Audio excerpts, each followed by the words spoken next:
Saatnya Ria bercerita.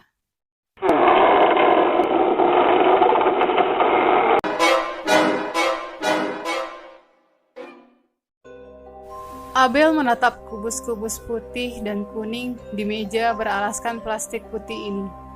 Ia membayangkan seandainya ini berupa tumpukan uang yang sangat banyak. Ia sangat membutuhkannya, karena ia ingin ibunya yang sangat disayanginya itu bisa melihat kembali. Ibunya memang mengalami kebutaan. Pernah suatu ketika ia menemui seorang dokter. Dokter itu berkata jika ibunya bisa melihat kembali, tapi dengan jalur operasi. Ia juga bertanya berapa biaya untuk melakukan serangkaian operasi itu. Namun seketika ia menciut saat melihat deretan angka yang tertera di lembaran keterangan biaya itu. Sungguh mahal sekali untuk Abel. Hasil usahanya ini mungkin hanya cukup menutupi kebutuhan sehari-hari. Itu juga ia harus berhutang jika dagangannya tidak habis. Tiba-tiba ada yang menepuk pundaknya. Au! Aduh! Pekiknya. Abel! Itu ada yang beli tahu. Malah bengong dari tadi. Omel Oci di sebelahnya. Abel tersadar dan langsung melayani pembeli tersebut. Kamu kenapa, Abel? Gak apa-apa, Ci. Cuma mikirin ibu aja. Ucap Abel lemah. Emang kenapa ibu kamu? Aku pengen ibu bisa operasi supaya ibu bisa melihat kembali. Terus aku bingung biayanya dari mana. Untuk sehari-hari aja aku udah ngirit banget. Belum lagi aku juga punya hutang ke kamu yang masih aku cicil. Keluh Abel. Mungkin aku bisa bantu. Ya gak banyak sih, tapi gak, Ci. Kalau kamu bantuin aku, hutang aku ke kamu makin banyak. Belum tentu aku bisa bayar, cegah Abel. Kamu bisa bayar kapan aja kok. Makasih, Ci. Tapi kamu dan aku kan sama-sama jualan di pasar. Aku tahu penghasilannya gimana. Kamu pasti butuh uang juga, kata Abel sambil merapikan tahu-tahunya itu. Oci pun terdiam sejenak. Oh ya, Abel. Kenapa gak kamu minta bantuan sama kakak kamu? Oh iya ya. Ya semoga aja dia mau bantu ibu. Abel penuh harap.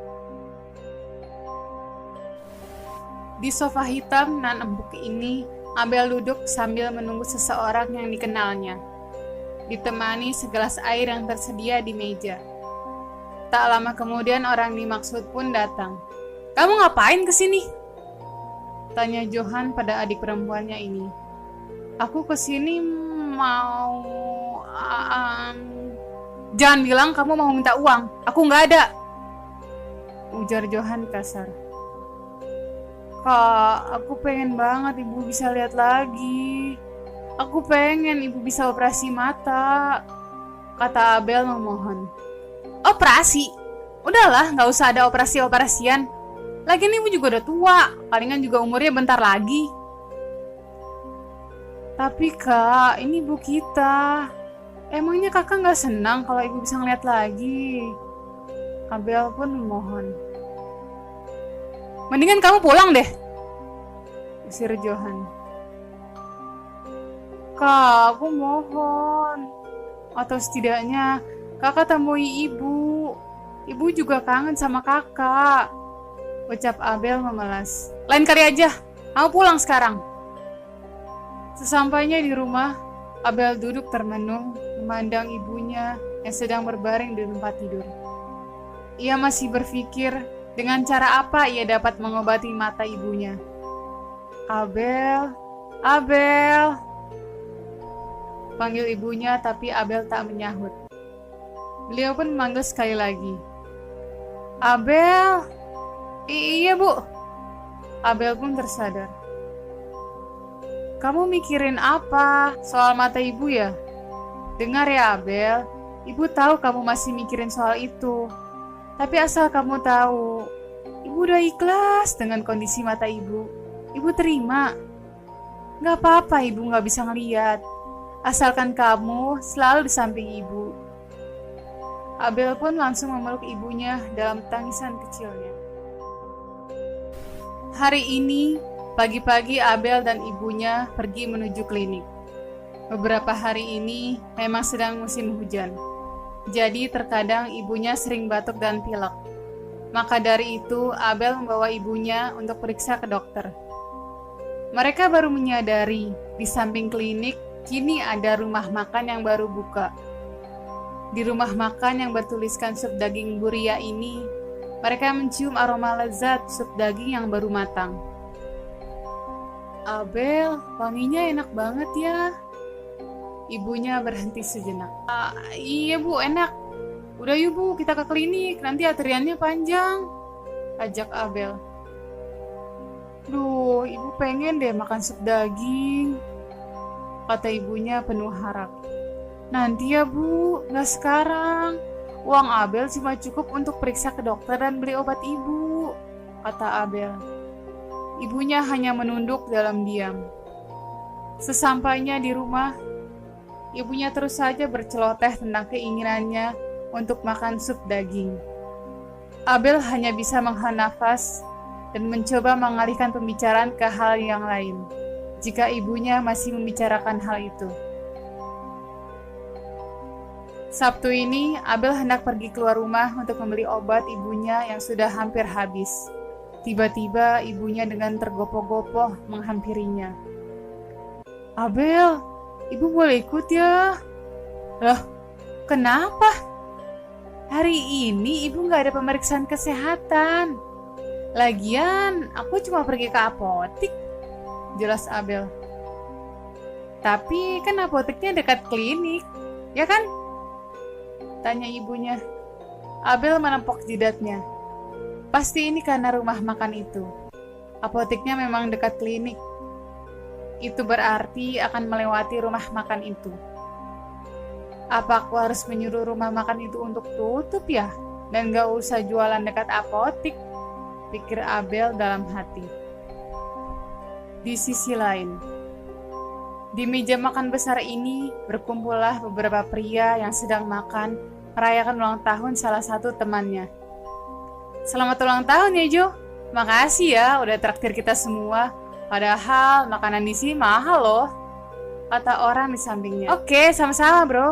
Ya saja, di sini mah nggak mahal. Oh iya, minggu depan kan ada acara reuni. Emangnya harus pakai baju merah ya? Ucap Johan. Iya, baju yang dulu tuh. Itu kan baju geng kita. Wajib pakai lah, saut orang di pojok kanannya. Setelah selesai makan, Johan dan yang lainnya pulang meninggalkan tempat itu. Sesampainya di rumah, Johan langsung menuju lemari pakaiannya. Baju-baju pun berserakan di lantai. Ya ampun mas, kamu lagi ngapain? Udah kayak kapal pecah, seru Ina istrinya. Aku lagi cari baju lamaku. Minggu depan ada reuni bareng teman-teman. Wajib pakai baju itu. Tapi kok nggak ada ya? Ucap Johan.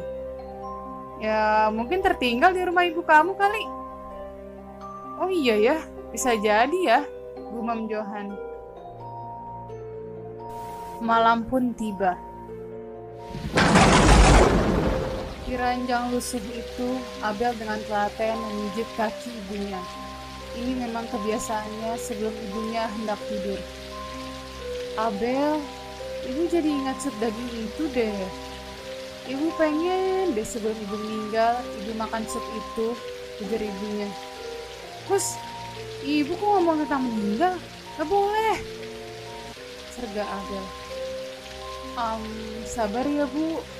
Nanti kalau ada uang lebih aku beliin ya, ucap Abel pada ibunya yang sedikit mengantuk.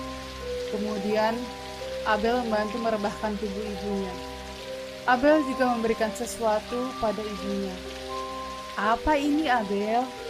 Tanya ibunya. Ini penutup telinga. Biasanya ibu kaget dengar petir, terus kebangun. Terus kalau mendadak kebangun, ibu sering ngerasa jantung ibu gak karuan. Makanya ibu harus pakai ini, jelas Abel. Ya ampun, Kamu harus repot-repot beli ini buat ibu. Pasti uang kamu. Enggak kok bu, aku nggak beli. Ini dari Oci. Ya udah, tidur aja ya bu, ucap Abel. Setelah dirasa ibunya sudah tidur, Abel menuju dapur untuk menyelesaikan pembuatan tahunya. Tiba-tiba ada yang mengetuk pintu rumahnya.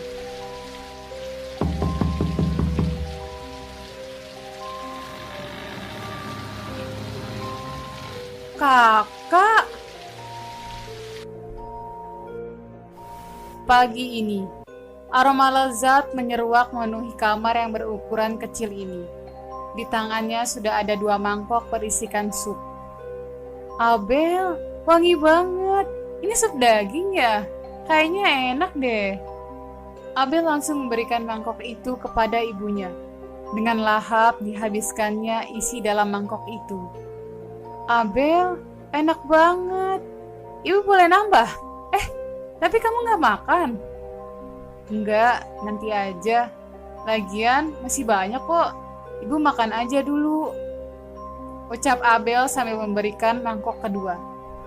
Ini dari siapa, Abel? Dari Kak Johan, Bu, jawab Abel. Johan? Johan kesini? Kok nggak bangunin ibu? Waktu dia kesini, ibu lagi tidur. Kak Johan gak mau ganggu ibu, jelas Abel. Ibunya hanya mengangguk. Abel, ibu seneng banget deh. Akhirnya bisa makan sup daging. Seminggu kemudian. Matanya masih sembab akibat semalaman menangis. Ia kemudian berjalan ke ruang tamu dan meneguk air untuk melegakan tenggorokannya yang kering. Ketukan pintu membuatnya berhenti dari tegukan keduanya. Ia membuka pintu dan mendapati seorang wanita dengan meraut wajah cemas. Kak Ina? Silakan masuk kak, ajak Abel. Ina melangkah masuk ke dalam sambil menatap Abel yang berbaju hitam itu. Maksudku datang ke sini, kamu tahu di mana Mas Johan? Tanya Ina langsung sambil berdiri. Abel yang tadinya ingin mempersilahkan duduk menjadi sedikit emosi. Kak Ina kesini cuma mau tanya tentang Kak Johan? Itu aja, hah? Kata Abel yang sedikit meninggi. Maaf, tapi Kak Ina nggak tahu atau nggak mau tahu sih. Ibu meninggal, Kak, meninggal. Dan sampai ibu sudah dimakamkan, Kak Ina nggak datang. Aku nggak yakin kalau Kak Ina nggak tahu. Mas Wawan aja sepupu kakak itu datang. Terus kakak apa? Cecer Abel. Maaf, tapi aku juga ingin tahu di mana suamiku. Soalnya terakhir kali dia bilang ke sini. Jelas Ina. Terus kakak pikir di rumah ini yang nggak sebesar rumah kakak itu, aku nyembunyiin Kak Johan, hah? Mendingan Kak Ina angkat kaki dari sini. Pergi! Abel kemudian menutup pintu lalu pergi ke dapur. Ia memandang dapur yang sederhana ini. Tempat yang membuat tahu jualannya dan membuat sesuatu yang tak biasa. Ia pun tersenyum simpul. Peristiwa itu kembali berputar dalam pikirannya. Saat itu hujan deras. Ia membuka pintu dan mendapati kakaknya, Kak Johan, berkunjung ke rumah. Kakak! Kak Johan, ibu lagi di kamar. Aku bangunin dulu ya. Gak usah. Lagian aku kesini bukan mau nemuin ibu kok. Mana barang-barangku yang dulu belum aku bawa? Kemudian Abel menunjuk lemari kecil di sudut ruangan. Johan pun langsung menuju lemari itu. Kak, aku mau bilang sesuatu, kata Abel mendekati Johan yang sedang mencari barangnya. Apa? Soal operasi mata ibu? Kamu kira biaya operasi itu murah? Mau bayar pakai daun? Hah? Ujar Johan. Abel pun menggeleng. Aku tahu biaya operasi itu pasti mahal. Tapi boleh nggak aku minta sedikit uang untuk beli sup daging? Udah beberapa hari yang lalu, ibu pengen banget makan sup daging, kata Abel memohon. Apa? Uang lagi? Kamu kan juga kerja. Pakai aja uang kamu sendiri, kata Johan sambil mengeluarkan satu-satu isi lemari. Iya, tapi masalahnya uang hasil jualan tahu cuma cukup untuk kebutuhan sehari-hari dan obat ibu. Aku nggak ada uang lebih untuk beliin sup daging. Aku mohon kak, ibu pengen banget, kata Abel memohon sekali lagi. Kalau uang jualan tahu kamu itu nggak cukup, jual aja diri kamu sekalian, ujar Johan dan kembali berkutat mencari kaosnya itu. Abel pun tersentak dan emosi, lalu pergi ke dapur. Johan yang masih fokus mencari barangnya, tiba-tiba merasakan ada yang memukulnya dari belakang. Au!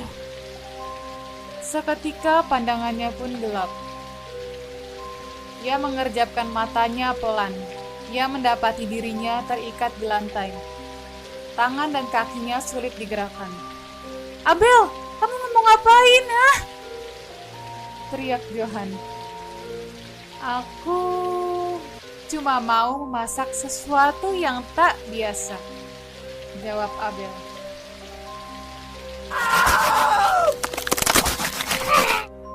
Abel tersenyum menampakkan giginya yang rapi. Ia tersadar dari ingatannya barusan.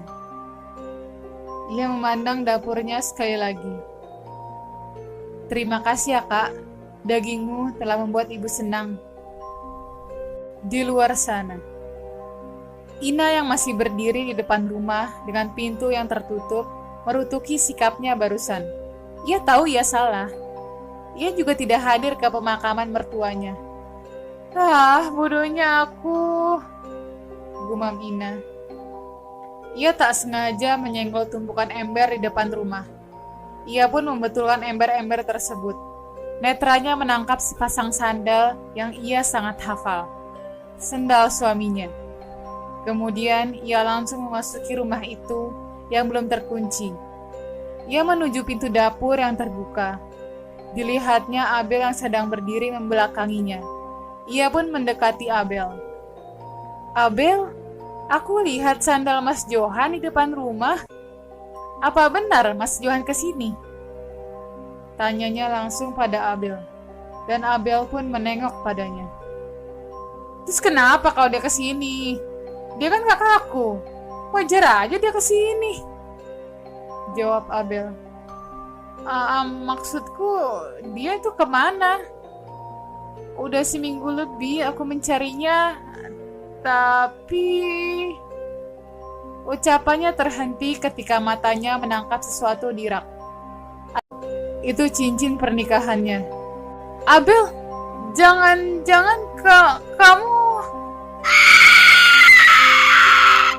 Bu, seandainya ibu masih hidup, kita bisa makan sup lagi ya bu. Terima kasih yang sudah mendengar Ria Bercerita Podcast Horor. Silakan like, comment, and subscribe channel ini agar selalu bisa mendengar podcast horor lainnya. Terima kasih.